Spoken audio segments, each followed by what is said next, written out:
Hi friends, this is Chris with Peace of Mind Art and Crafts, and today I'm just going to take you along while I'm working. I had told you in the last video how I'm going to make some more sewing books. I've sold quite a few of these throughout the year, and there is a video on how to make them. It's 3 parts, and I'll link that below in the description box below, so that if you want to make one, then you can take a look at how the how-tos of it. In this video, I'm going to more show you the way that the decorating some, because I'm working on them. I'm working on 6 of them. This is the smaller size, which I have completed, except for putting the pins and needles and the accessories that come with them. These are 4 by 6. Let me measure to make sure. Yeah, they're approximately 4 by 6. And then the bigger ones are 5 by 7, or 4.5 by 7, somewhere around in there. So basically, and I'll show you one of them in case you haven't seen them before. Show you the inside. This is an old bureau scarf that I bought at an antique shop, and I might use that in one of them. Let's see here.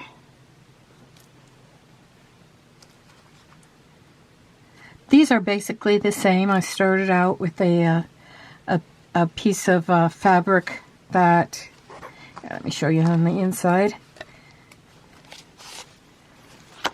This is what the fabric looked like. It's kind of a mottled, I don't know what you'd call it, mottled canvas kind of a fabric.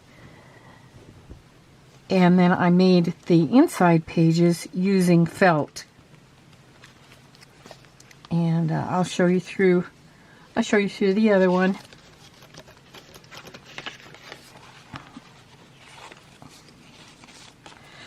Most of the time I will include a piece of my slow stitch either on the cover or somewhere inside the journal. So let's look at this one. I'll probably finish up kind of this series of working on these journals, even though this isn't really a tutorial. It's more just me working on some more. I'll probably finish up with showing you a flip through of all the ones that I have made. So this is the cover. I wrapped it around the binding. And this is a piece of slow stitch fabric.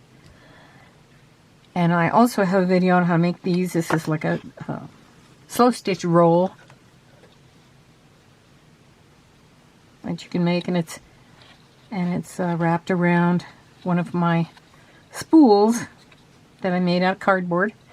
And once again, I have a video on this, how to make these spools out of cardboard to wrap your slow stitch strips, or you can also make them out of paper and then wrap them around these spools and keep them for further use, or just enjoy them as they are. But this is what I did with this, is I cut this off of a strip. Actually, this is the one that I had left over. This was the end part of it. And so I just wrapped it around here, and I actually glued it down. I sewed the lace down when I was sewing around the edge of the book. I sewed that down, and then I glued this part down. And before I glued it down underneath, I glued down a piece of this ribbon so that it would go underneath there, and that would make the closure of the book. Okay, so opened it up, and here inside I have a place for a belly band made out of a piece of ribbon. Here's a page that has a little pocket made out of felt. And I got these, let's see, I should know the name of these digitals that I found that I use in a lot of my books. I also use other things, but primarily you'll see this woman's digital that I use.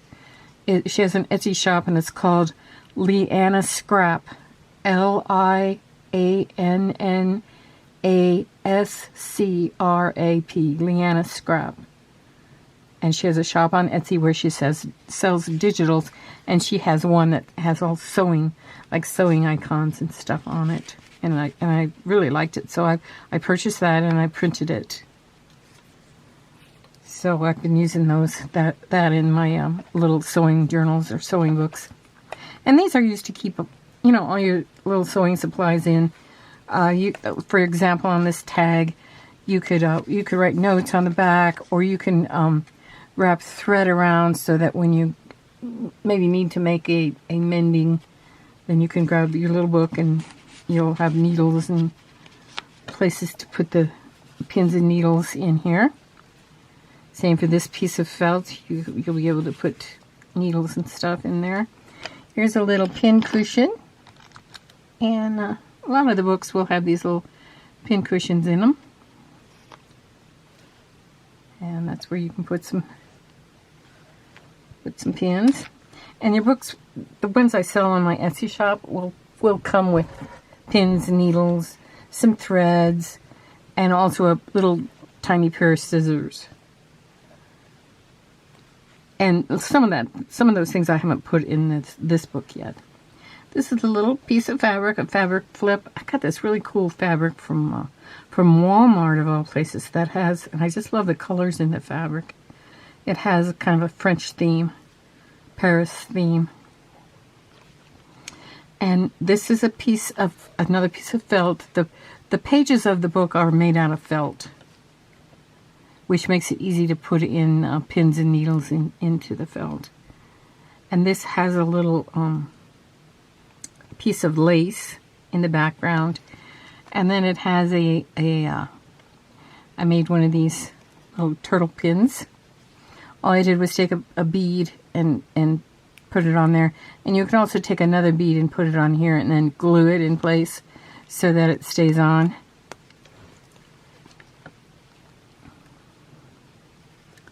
And these make cute little embellishments for your book. Here's the middle section of the signature. These just have one signature in them. Love is the thread that binds us. Has some thread wrapped around the card. Here's a little notebook that I made out of some pages of paper. And I used a piece of fabric on the top. This bottom part is a piece of ribbon with lace. Whenever I use these ribbons that have the wire in them, I take the wire out most of the time because they just, they could be dangerous if you poke yourself with them, but they have this edge which acts as a good, instead of folding it over like you normally would need to, this acts as a good edge to secure that fabric. Okay, here's your little pocket with your little scissors that come with the book.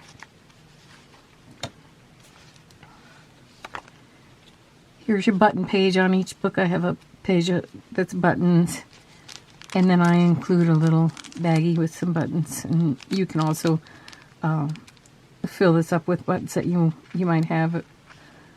I know a lot of times that clothing will come with buttons, an extra little bag of buttons, and so this would be a good place to keep those buttons in case you ever needed to replace one on a blouse or a coat or something. So I know I keep mine in a little jar so that I can, if I do need it, then I go back and actually I've accumulated some of those buttons over the years. Okay, here's a little pocket, a side pocket.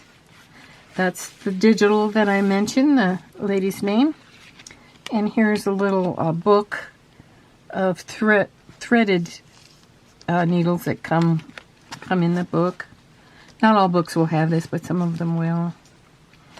And in each book I usually put a tape measure section down, just in case you need to measure something that's, you know, within a couple of inches, 4 or 5 inches. And this also can be used for pins and needles and so on. Like so. Okay, let's close this book up. And it does have the side closure.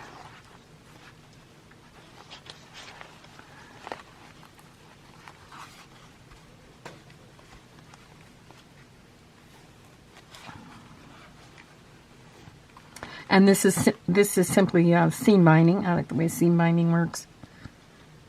Okay. Also, so this book I made so that you could close it. You could close it on the side, but I like bringing the ribbon on this one back up to the front so that the bow is in the front. So that adds a little more interest to it. There we go.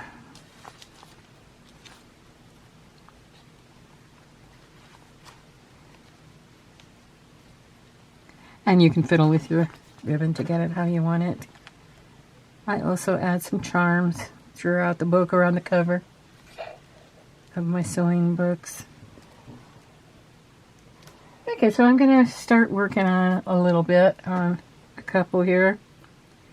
And this might be kind of a continuing video where I'll put out a part of it and then I'll maybe do another one, then I'll work on something else. I have assembled all of the books, and they look like this before I start decorating them. And I put the felt pages. Usually I put 3 pieces of felt down so that it gives me 6 pages. Sometimes I'll put a smaller piece in there. Like in the book you just saw, it had a smaller piece here on the middle page, and you can do that as well. And you can also use other kinds of fabric. I just found that felt works the best for, being more sturdy and doesn't unravel. And you'll notice in the video on how to construct these, I will show you how it has a stitch down the middle and then 2 stitches on the side, so that you have about a half an inch to an inch, 3/4 of an inch maybe, so that it's more like a book. So that's how it's bound on the outside like that. I would recommend doing all of your sewing before you start putting things on the top, because sometimes it can get, it's like if you would put this piece of lace on before you sewed your seam, then it could get all crunched up and get caught in the machine or whatever. It'd be maybe a little bit too much. Okay, so this book, decide which you want to be your front. It doesn't really matter on this one because I haven't put the front on yet. I cut this piece of lace, and I probably will put it so that it goes just a little bit over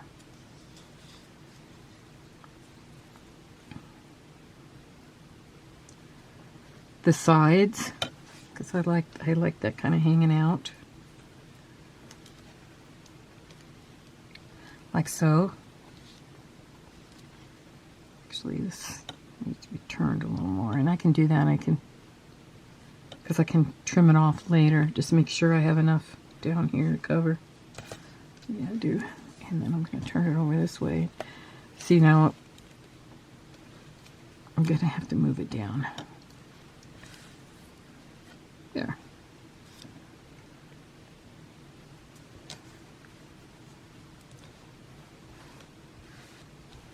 Okay, so the way I'll do this, and I'll use, mostly in this book, you're going to have to use your fabric tack. I have tried using the glues they sell to glue to felt on the inside of here, and they just don't seem to work. This fabric tack really works well for adhering paper to the felt, as well as fabric to the felt. Of course, this is fabric to fabric, so it works really well on that. Also,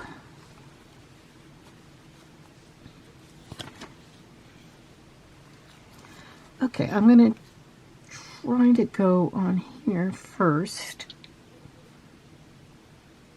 So I'm going to kind of go start here.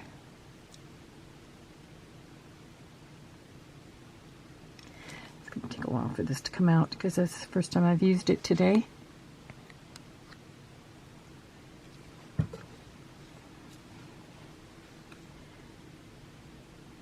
I'm going to kind of glue this in sections, starting with the front. I guess it's probably better to get the front straight than the back.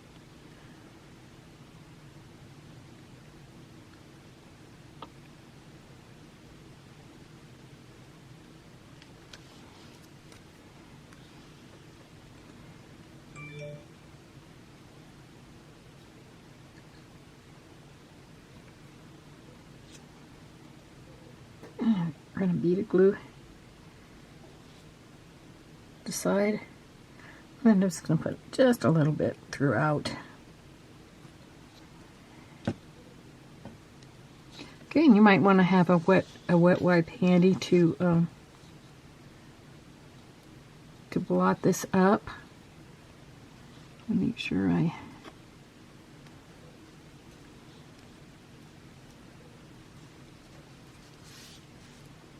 there we go.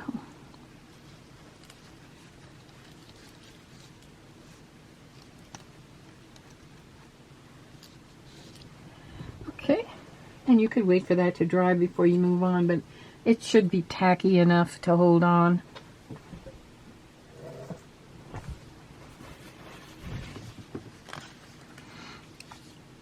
And turn it. Then I'm gonna put some glue on the edge of the binding.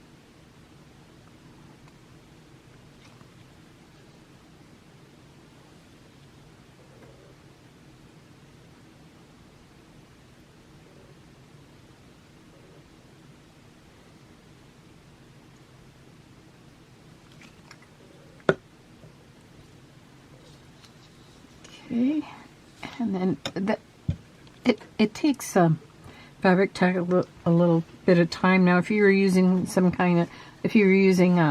our glitter glue on paper, you'd need to glue it down right away. But with this, you have a little bit of time to. But yeah, you do use a lot of the fabric tack when you're making these books.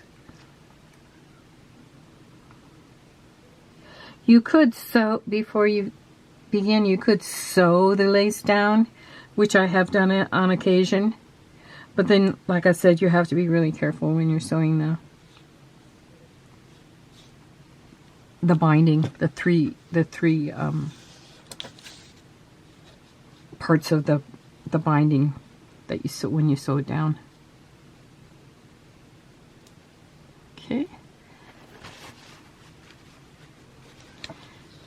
Okay, it's a little bit skew here, so I'm going to try to pull it to down here, which is easy to do with lace because it's fairly stretchable. You notice how I'm leaving the edges, and I will, after it's dry, then I will trim those off the way I want them.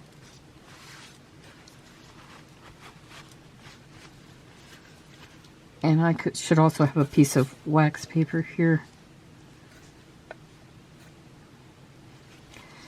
Okay, so I have that on the book. Oh, I think I want to use this.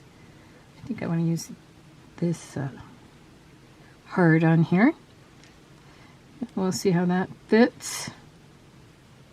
I think I want to use it, leave it open as a pocket. It already has a ribbon sewn on it, which I think I'm going to cut off.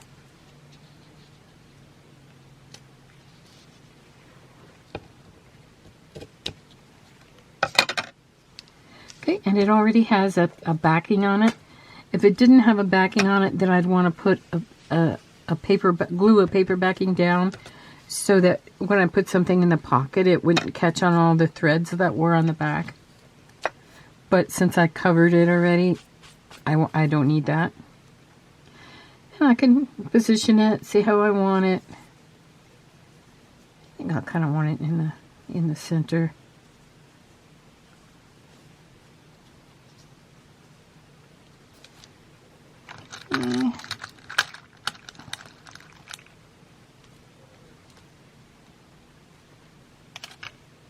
Okay, so let's glue this down.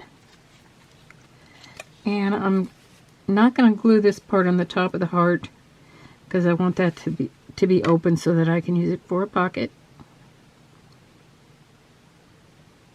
That could be even a place where you keep your scissors, especially if you have a nice pair of stork scissors or something. I just include a little inexpensive scissors with the book as a little extra. But it isn't a great scissors or anything, stitchery scissors. Okay, so then I can take my time here and try to position this down where I want it. Oops, sorry. Knocked the camera with my head. Up a little ways. Okay, and I can do some more decorating on this front cover if I want. And I may want to, or I may want to put something inside. Here's a tag, for example. Fit in there. Of course, that's too tall for this one, but you can see how the pocket works.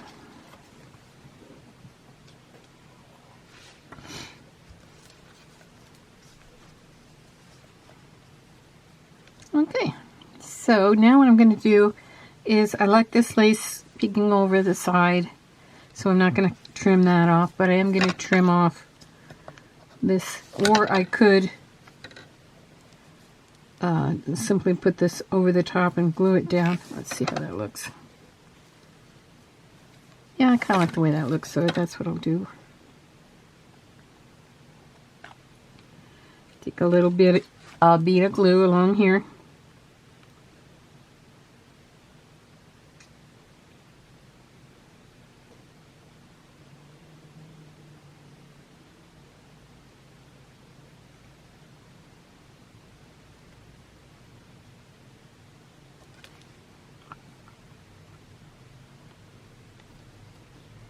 When you're using this, make sure you have a ventilated room because it is a little bit toxic and smelly.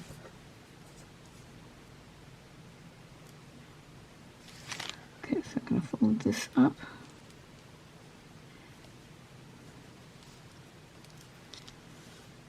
Okay, and as you can see, I haven't gotten to make the inside of this yet, but I will eventually, and I can glue it down more or glue something over the top of it. But for now, I think that finishes off this edge kind of nicely. As far as this top edge, there's not enough to fold over, and it would be too fiddly around right here anyway. So I'm gonna clip off a couple of these threads, and then I'm gonna leave a little bit of it. Okay, I'm back. I finished clipping off a little bit off the top. So I think that's cool. As far as how I'm going to close it, I'm not quite sure yet. I could have glued a piece of ribbon underneath here to come out, but since I didn't, I can glue the ribbon on the inside parts and then cover over it. I'm not sure yet what kind of ribbon I'm going to use, so I'll set this one aside and let it dry.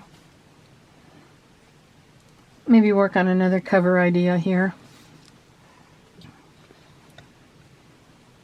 I had this pretty lace that I picked up at Hobby Lobby.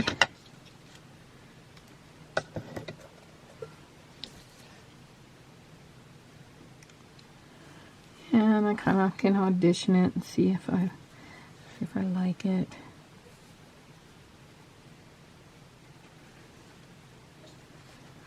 I was going to see if I liked the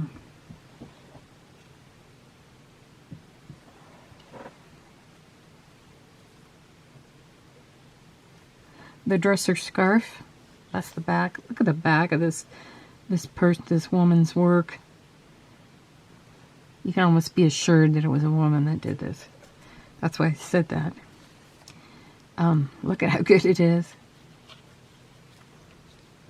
My mom used to talk about the nuns, and she grew up in a Catholic convent school for grade school, and the nuns used to make them, actually through high school, I think, the nuns used to make them to check the back of their embroidery first before they even looked at the front. So that was pretty funny. I would not make it at that school.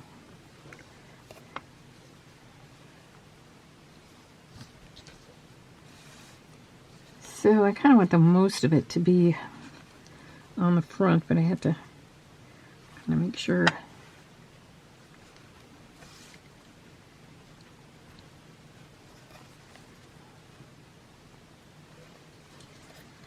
And kind of want this whole basket to be on there, and then the top of the basket can be cut off a bit.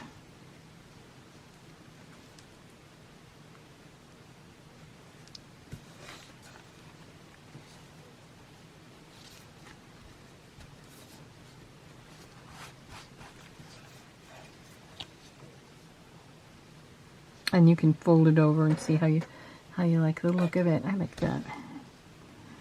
And then I also like the way it looks here.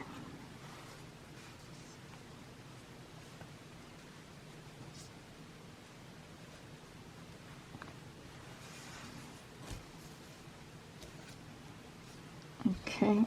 I don't think I'm going to cut this off yet till I decide. And I'm just going to have to keep maneuvering it around until I find a place where I like it both on the front, the way it looks on the front and on the back.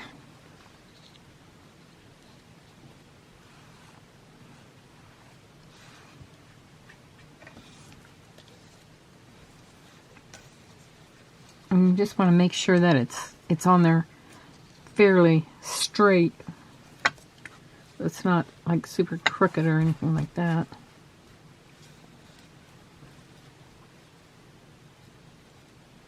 Or you could also, if you wanted to, try to get as most of it on the front as you can.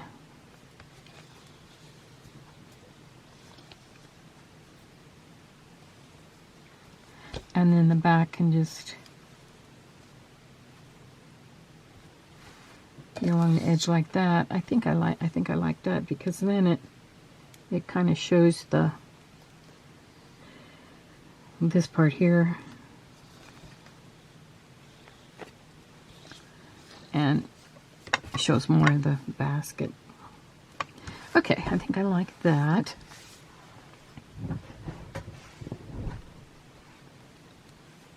So I can, for right now, I'm just going to pin it, because I'm just showing you as I go some of these ideas. So there's no reason for me to take all the time to, just to spend in the video gluing everything down. But I'm going to pin it because I have it where I want it.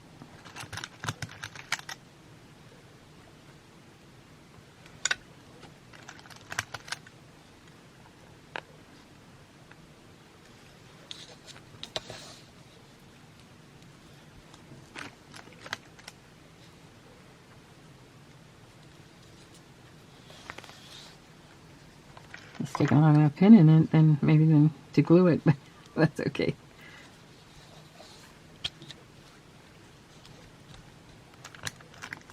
I do have the other half of this, which is the same basket. if you search enough and, you know, like at flea markets and stuff, you can find really good prices on this stuff. Like I think I got this bureau scarf for $3. It might have been $4. I know it was either $3 or $4, which is a really good price.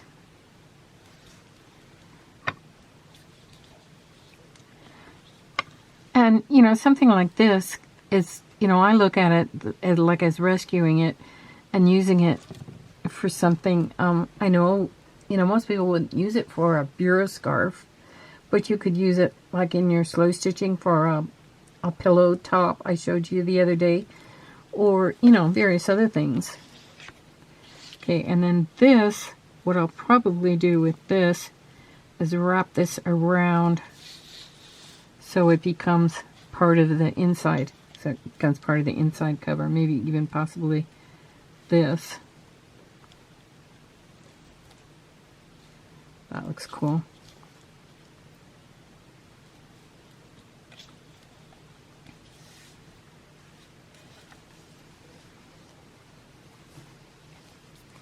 Yeah, I think that'll be a really neat cover for a sewing book, don't you? Okay. That's usually what I do is I since I'm making them in kind of like what I would call a mass make or mass production. I make the covers first, and then the book first, and then I decorate them. Here's one that has a little piece of flowered felt in the middle.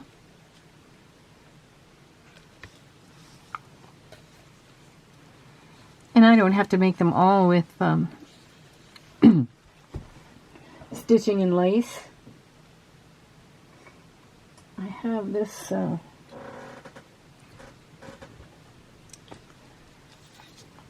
this is an old apron that I bought for $5. Can you believe it?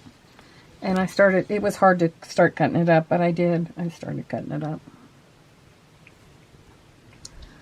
So I love the look at these little, excuse me.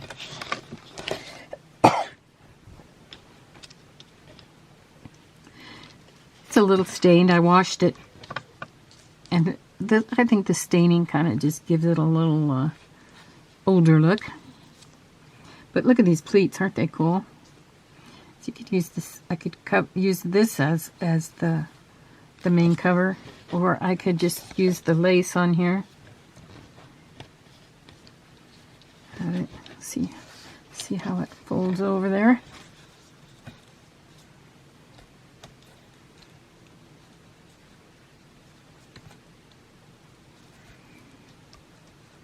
And I do like that.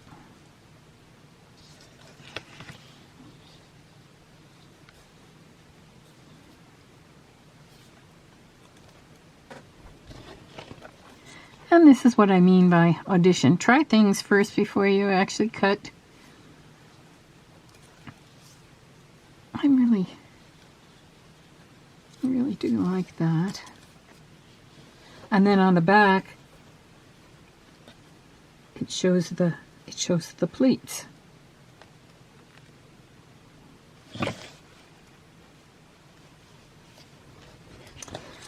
And I could decorate it further.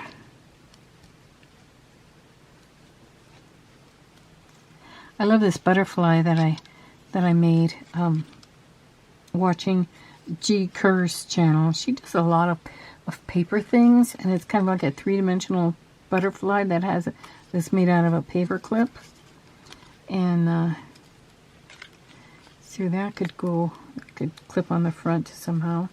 I think that would be really pretty for this one. I think I'll go with that.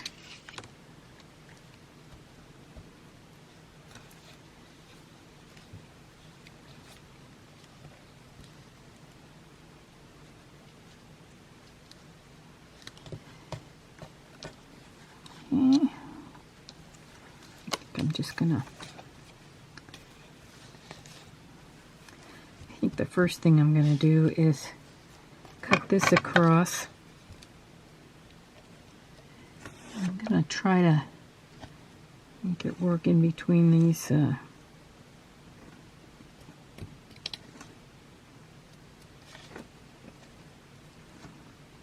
be kind of careful.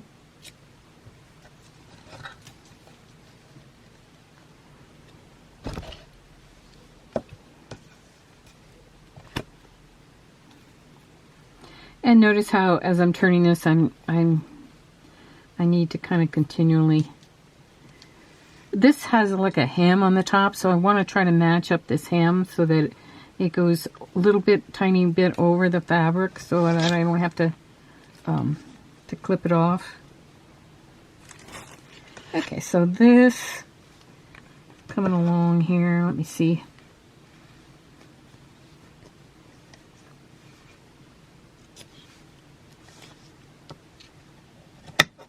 Okay.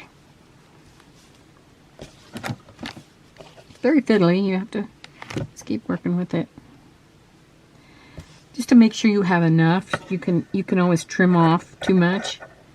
But you want to make sure you have enough. Okay, so I'm coming around to this side.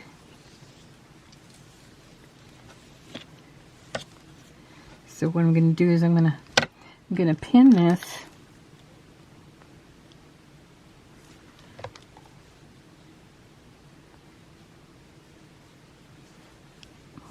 Top and bottom.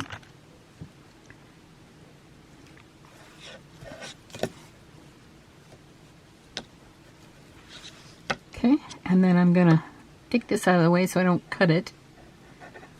And I'm going to cut a piece a little bigger than the back. Okay, so now I have the beginnings of my cover.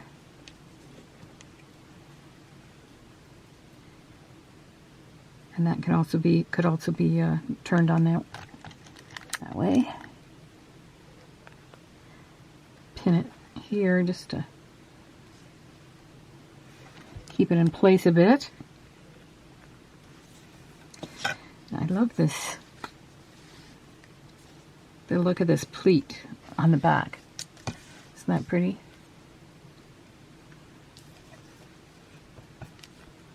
Okay. So, like I said, I probably will use this butterfly in the front, and I'll hook it to.